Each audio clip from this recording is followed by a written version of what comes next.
In 1989, in a small village near Sana'a, Yemen, a man known as Abu Ahmed left his home to attend a wedding several kilometers away. It was supposed to be a normal evening filled with celebration, music, and laughter. But during the wedding, something caught his attention. Among the children playing nearby, he suddenly spotted his 5-year-old son, Ahmed.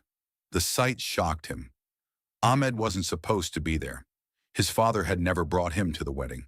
Furious, Abu Ahmed rushed toward the boy and grabbed him by his clothes.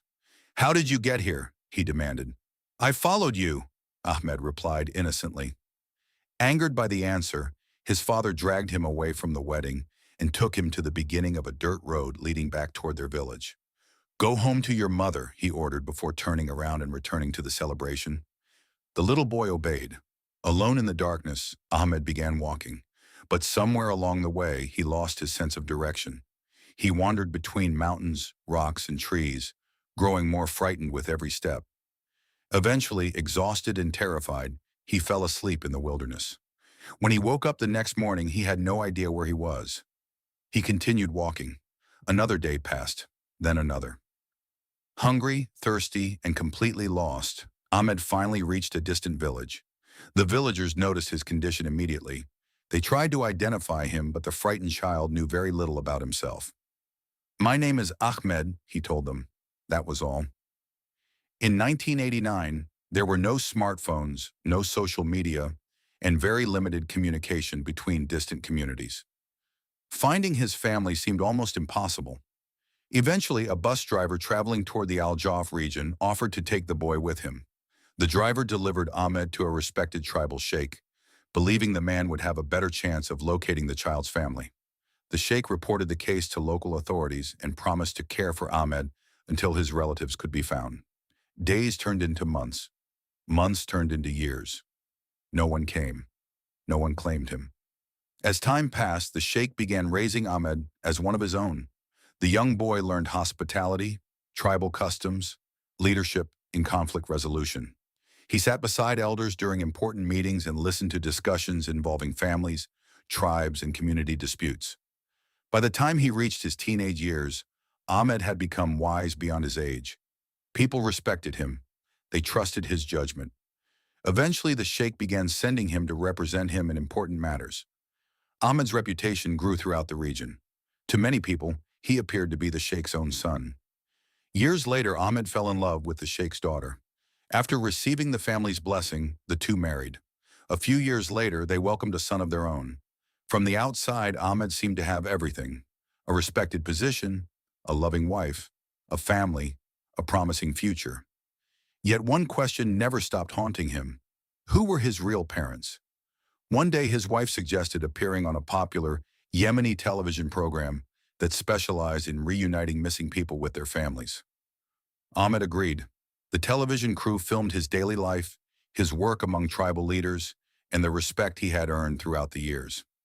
Meanwhile, the producers searched through old records and forgotten police reports. Eventually, they found something. A report filed more than 20 years earlier. A missing child, named Ahmed. The producers tracked down the family. Without telling Ahmed, they visited the village and secretly interviewed his father and 4 sisters. Then came the day of the live broadcast.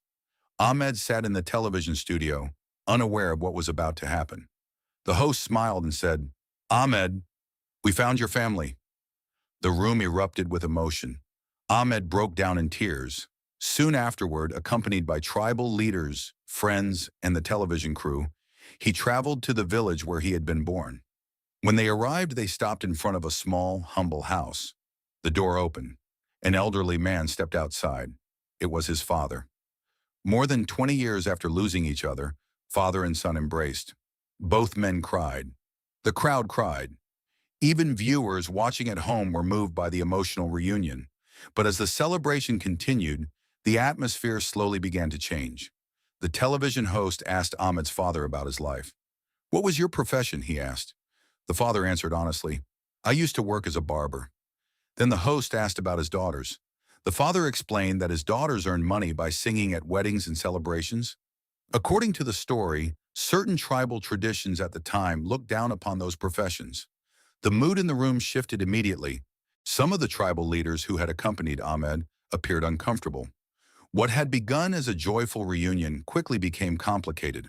The story claims that the sheikh who had raised Ahmed became furious after learning about his biological family's background.